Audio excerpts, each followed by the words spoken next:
AgriDoctor TV, kênh thông tin nông nghiệp tổng hợp.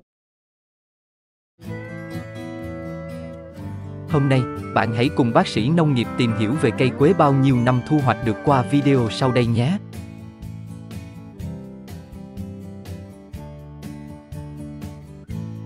Đầu tiên, bác sĩ nông nghiệp sẽ chia sẻ cho bạn về thời vụ trồng cây quế. Thời gian trồng quế thích hợp được chia làm 2 vụ trong năm, vụ xuân hè và vụ thu. Từ tháng 3 đến tháng 5 là thời vụ trồng chính, điều kiện thời tiết thuận lợi, mưa nhiều. Thời tiết mát mẻ, mưa kéo dài có thể kết thúc vụ trồng dài hơn vào trung tuần tháng 6. Vụ thu bắt đầu trồng vào tháng 8, tháng 9.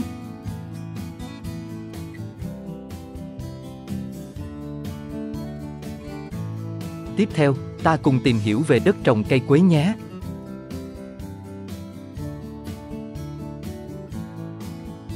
Khu vực trồng rừng quế cần chọn đất xốp pha cát và tránh đất phù sa.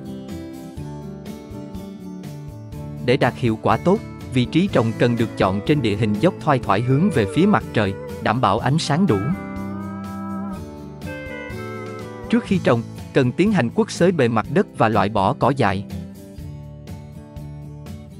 Cần làm hố trước khi trồng, kích thước tham khảo có chiều rộng 1 m, độ sâu khoảng 67 cm. Nên bón lót mỗi hố khoảng 15 kg phân rác và phân chuồng.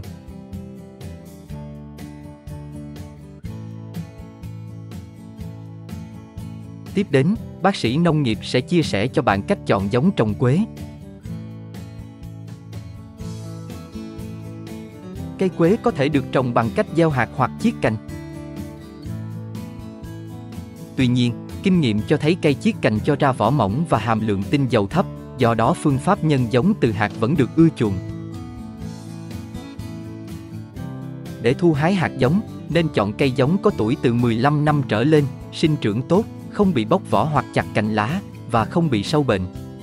Thời điểm thu hái thường nằm vào cuối tháng 12 đầu tháng Giêng khi quả quế đã già và sắp chín. Thời gian thu hái thường diễn ra vào mùa thu, đặc biệt là trong tháng 2 đến 3.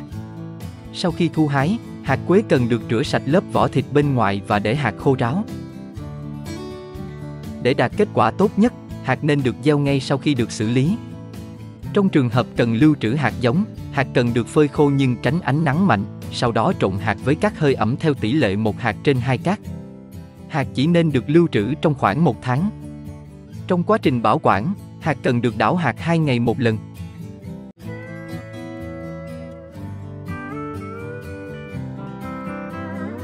Kế tiếp, ta cùng tìm hiểu về cách gieo hạt giống cây quế nhé.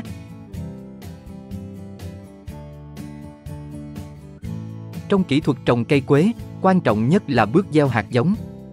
Có thể gieo hạt giống cây quế theo các rạch. Khoảng cách giữa các rạch trồng là 10 cm hoặc 20 cm, nếu không qua cấy. Mỗi hạt giống được gieo trên rạch cách nhau 3 đến 4 cm. Sau khi gieo hạt giống, cần lấp đất vào rạch với độ sâu khoảng 12 đến 15 mm. Tiếp theo, phủ mặt luống bằng rơm rạ, lưu ý rằng rơm rạ phải được trùng nước vôi trước khi sử dụng. Với mỗi kg hạt giống, có thể gieo trên diện tích từ 10 đến 12 m2 nếu sử dụng phương pháp qua cấy, hoặc 20 đến 24 m2 nếu không sử dụng qua cấy.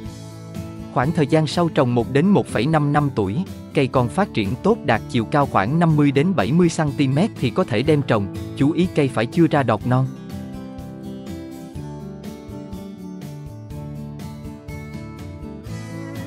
Kế đó, ta cùng tìm hiểu về cách trồng cây quế nhé.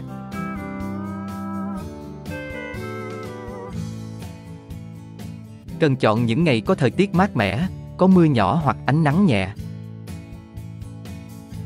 Đồng thời, đất trong hố trồng phải đủ ẩm, tránh trồng vào những ngày nắng nóng với nhiệt độ trên 30 độ C hoặc trong điều kiện gió bão. Quá trình trồng: sử dụng cuốc hoặc bay hơi để làm rộng lòng hố cho phù hợp với kích thước của túi bầu cây. Hố trồng quế cần có độ sâu hơn so với chiều cao của túi bầu cây giống từ 3 đến 5 cm ở mức miệng hố. Sau đó, xé bỏ vỏ bầu và đặt bầu cây vào hố sao cho cây thẳng đứng. Lấp đất và lèn chặt quanh gốc cây, sau đó vun đất xung quanh gốc cây cao hơn mặt đất tự nhiên từ 5 đến 10 cm.